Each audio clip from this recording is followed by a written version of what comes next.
हमने इसकी आपने उनको सबको समाजवादी बता दिया, जबकि उसमें 95% लोग ये कह रहे हैं कि हम योगी जी के साथ हैं, हम योगी जी के साथ हैं। वो लोग ये बोल गलत मानसिकता के तहत जा रहे हो ना उन लोगों के बीच में। आप हम ये कह रहे हैं कि आप कांग्रेस, सपा, बसपा, भाजपा सब लोगों के बीच में जाइएगा। आप सपा, बसपा, कांग्रेस सब लोगों के बीच में आप जाइएगा। अगर हमारे मंत्री जी या तो मंत्री जी नहीं मंत्री जी ये बताइए क्या सारे कांग्रेसी थे? ये देख सकते। देखिए, सबसे पहले तो मैं आपको ये बताना चाहूँगा कि भारतीय जनता पार्टी में टिकट के लिए इधर उधर भागने की आवश्यकता नहीं पड़ती। टिकट के भागने की आवश्यकता उन दलों में पड़ती है जहाँ बोली लगती हो, पैसे का इंतजाम करना पड़ता हो, बगैर पैसे के टिकट ना मिलता हो। यहाँ कार्यकर्ता के रूम में पार्टी के वर्कर को टिकट मिलता है तो यहाँ दौड़ने की ज़रूरत नहीं है। अपने आप जो है उसे वो आश्वस्त है कि पार्टी तय करती है कि किस कार्यकर्ताओं में क्या क्षमता है और उसके अनुसार उसे टिकट मिलता है। दूसरे, आज ये योजनाओं का जो शिलान्यास और उद्घाटन किया है, कुछ हमारी योजनाएं पूर्ण हो चुकी थी, उनका उद्घाटन किया गया है और कुछ शुरुआत होनी थी, उनका शिलान्यास किया गया है। इसी परिप्रेक्ष्य में आज ये हज़ारों करोड़ रुपए की परियोजनाएं हमारे मंडल सहारनपुर में माननीय उप मुख्यमंत्री जी ने वर्चुअल आकर के इसकी उद्घाटन किया है। आप नकुड़ विधानसभा से विधायक हैं, इससे पहले भी आप मंत्री रहे हैं और अब फिर मंत्री हैं। अब 21 आ गया, 4 साल तक यानी 4.5 साल 5 साल का इंतजार। एक पुल जिसको लेकर लगातार जो ग्रामीण हैं उनको वो कटे हुए हैं, वो लगातार आपसे मांग करते रहे कि वो लगातार आपको वोट भी देते रहे। आखिरकार ऐसा क्या कारण रहा कि जब सरकार का अंतिम आ गया, जब अब पूरा 5 साल पूर्ण होने वाले हैं, तभी आखिरकार उनका वो पुल का सपना पूरा हुआ है और इसे बनने में भी और कितना वक्त लगेगा? आपको मालूम नहीं कि पूरे उत्तर प्रदेश में यमुना जैसी बड़ी नदी, और वो भी जहाँ जिसके पानी की स्पीड लगभग 150-200 किलोमीटर प्रति घंटा की हो, मेरी विधानसभा में 6 पुल पहले से ही कंप्लीट हैं हरियाणा को जोड़ने के लिए यूपी से, और 7वां पुल ये बनने जा रहा है। इसकी सोइल टेस्टिंग हो गई। ऐसा नहीं है कि ये क्योंकि उप मुख्यमंत्री जी ने आज इसकी घोषणा ही नहीं की, इसकी शुरुआत करने के लिए उन्होंने कहा है अपनी जनता के लिए। इससे पहले लगभग 3 महीने पहले उसकी शुरुआत हो चुकी है और इसकी सोइल टेस्टिंग जो गहराई देखी जाती है बोरिंग मशीन के द्वारा, वो 3 महीने पहले हो चुकी है। इसका कार्य इलेक्शन से संबंधित नहीं है, ये वहाँ की जनता की सुविधाओं के लिए ये कार्य दिया जा रहा है। इसलिए इसे इलेक्शन से न जोड़ा जाए। वहाँ की जनता की आवाज़ थी और ये आवाज़ हमने पहली सरकार में मंत्री रहते भी उठाई, लेकिन वो पूरी नहीं की। आज इस लोकप्रिय सरकार में हमने आवाज़ उठाई और वो आज जो है खुद उप मुख्यमंत्री जी ने अपने बयानों में कही। हमारे रिपोर्टर उस नाव पर बैठकर उस गांव का सफर करने गए थे। गहरी नदी में अगर नाव में पानी भर जाए तो आदमी की जान और माल का तो नुकसान रहता ही है, लेकिन आखिरकार आपको लगता है कि जब इस तरीके से जनता के बीच वो खबरें गई तब आपको अब लगा कि कहीं ना कहीं जो है पुल बहुत ज़रूरी है?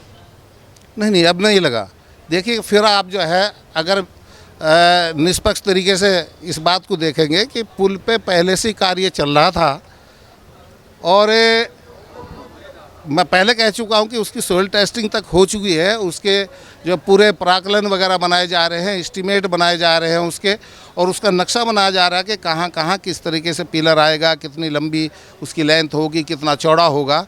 वो सब कार्य पहले से ही शुरुआत थी, लेकिन चूँकि आज यहाँ पूरे जनपद में अगर वो मौजूद होकर के यहाँ फिजिकल आकर के ये घोषणा करते तो और ज़्यादा बेहतर था, लेकिन चूँकि वायुयान में कमी के कारण आज वे हमारे बीच में नहीं आ पाए हैं।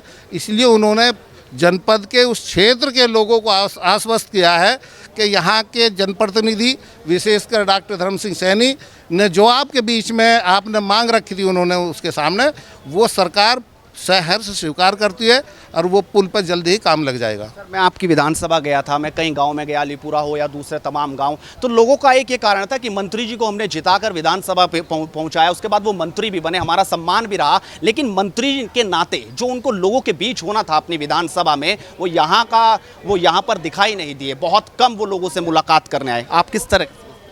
अब अगर मेरी एक बात आप न काटे और वो जस्ट का वादा हेडलाइंस इंडिया का, हम 65 लाख सब्सक्राइबर के साथ बने हुए हैं और आपकी एक आवाज़ नहीं कटेगी, वो पूरा रहे। हाँ, आप जस का तस दें। आप अलीपुरे में गए थे, अलीपुरे में आपने चुना एक समाजवादी परिवार, आप वहाँ बाइट ले रहे हैं उस व्यक्ति। वो ये कह रहे थे कि योगी आदित्यनाथ, वो योगी के बारे में बोल रहे कि हम योगी को चाहते हैं। मेरी सुन लीजिएगा, मेरी सुन लीजिएगा ना। वो समाजवादी परिवार और कांग्रेस का परिवार था, उसने आपके सामने स्वीकार किया कि मैं पहले भी इमरान मसूद को, कांग्रेस को वोट दिया था और अब भी मैं इस सैनी को वोट नहीं दूंगा।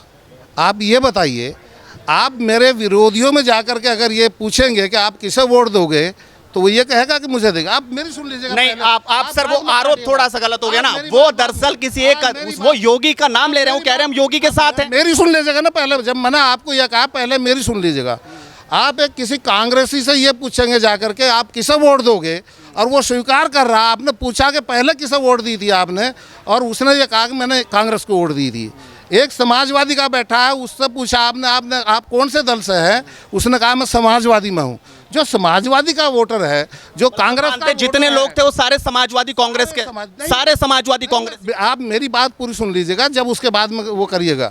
वहाँ जितने लोग, वहाँ दलित समाज के लोग भी बैठे थे, उनसे भी आपने बाइट ली। उन्होंने कहा नहीं, मंत्री जी से बढ़िया नेता यहाँ कोई नहीं है, और वो आपने बाइट काट दी। हम ये कह रहे हैं कि अगर सर उसमें कोई कट नहीं हुआ। आप एक गांव में जा रहे हैं तो वहाँ हर वर्ग, हर परिवार से आप एक एक दो दो आदमी की बाइट लीजिएगा तो सच का सच, वो झूठ का झूठ सामने आ जाएगा।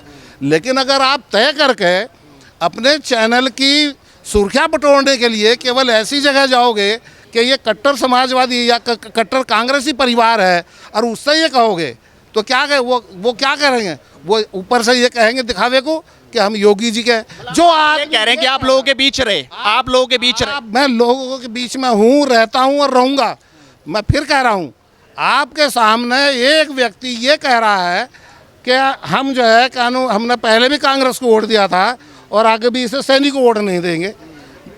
मोदी का मैंने पूरी पढ़ रखी है, मैंने पूरी देख रखी है, मेरे सामने इसकी आपने उनको सबको समाजवादी बता दिया, जबकि उसमें 95% लोग ये कह रहे हैं कि हम योगी जी के साथ हैं, हम योगी जी के साथ हैं। वो लोग ये गलत मानसिकता के तहत जा रहे हो ना उन लोगों के बीच में। आप हम ये कह रहे हैं कि आप कांग्रेस, सपा, बसपा, भाजपा सब लोगों के बीच में जाइएगा।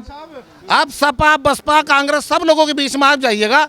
अगर हमारे भारतीय जनता पार्टी का कोई वर्कर, भारतीय जनता पार्टी का कोई कार्यकर्ता अगर वो ये कहता कि मैं धर्म सिंह से नाराज हूं तो मैं जाकर के उसे मनाऊंगा। कोई भी नाराज नहीं है, आप ये मानते कोई नाराज नहीं है? भारतीय जनता पार्टी का कोई कार्यकर्ता नाराज नहीं है। केवल आप अपने चैनल की सुर्खियां बटोरने के लिए समाजवादी और कांग्रेस के लोगों में जाकर के इस तरह का दुष्प्रचार मेरे खिलाफ कर रहे हैं। मंत्री जी आप ये कहिए, मंत्री जी या तो ये कहिए आपके चैनल की गलत मानसिकता है। मंत्री जी या तो ये कहिए, मंत्री जी या तो मंत्री, अरे मंत्री जी नहीं, मंत्री जी ये बताइए क्या सारे कांग्रेसी थे? ये देख सकते हैं आप, ये देख सकते हैं कि आखिरकार किस तरीके से सवालों से यहाँ पर भागते नजर आए, और उनके जो यहाँ पर सपोर्टर थे उन्होंने क्या हाल किया ये आप देख सकते हैं। आखिरकार एक राज्य मंत्री के सपोर्टर किस तरीके से रिपोर्टर को हटा रहे हैं, और मंत्री जी ने उन्हें रोका तक नहीं। ये आप देख सकते हैं कि आखिरकार क्यों एक सवाल से क्यों भाग रहे हैं, ये सवाल लगातार है। यहीं पे मंत्री जी आप पर्सनल ले रहे हैं। आप देखिए रिपोर्टर को किस तरीके से हटा दिया गया। मेरा हक सवाल पूछने का है कि नहीं है? क्या मैंने आपसे कोई ऐसा सवाल पूछ दिया मंत्री जी कि मुझे इस तरीके से? समाजवादी और कांग्रेस के लोगों को बिक करके नहीं, ईमानदारी नहीं, आप इस तरीके का आरोप नहीं लगा सकते, नहीं इस तरीके से नहीं। तो ये आप देख सकते हैं कि आखिरकार सपोर्टर किस तरीके से मंत्री जी को ले गए और सवालों से कैसे भागते नजर आए। पल पल की और बेबाक पत्रकारिता लगातार जारी रहेगी। जुड़ रही है हेडलाइंस इंडिया के साथ अपने सहयोगी रोहित और कुलदीप के साथ नवीन चौहान, सहारनपुर, हेडलाइंस इंडिया।